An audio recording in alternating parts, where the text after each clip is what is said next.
Naming stitches.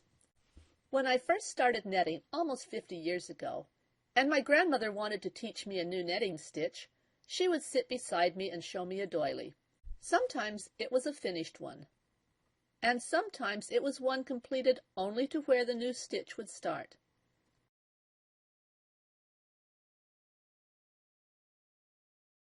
Sometimes she would give me the doilies she had made to teach me a new technique or stitch.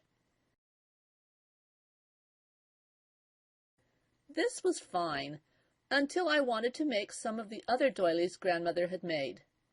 Since I could not bring them home, I started trying to write down the instructions round by round. In the beginning, the mesh sticks were designated by description, since I only had a blue one, a red one, and a metal one. Eventually, as I made more mesh sticks, I started referring to them by their width in inches. I wrote the actual instructions in a short code.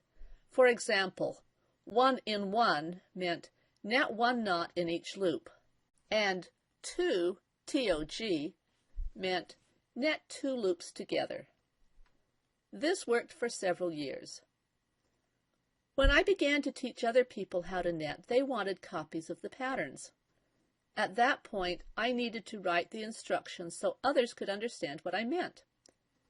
As I began to standardize my instructions, I found that some instructions were repeated over and over. I began to identify which rows of instructions belonged together to create a unique stitch. Those stitches needed a name so I could easily refer to them. I don't think my grandmother ever named her stitches. I never heard her refer to one by name. The local library did not have any book that contained netting stitches, and this was before the internet, so I started coming up with my own names for the stitches.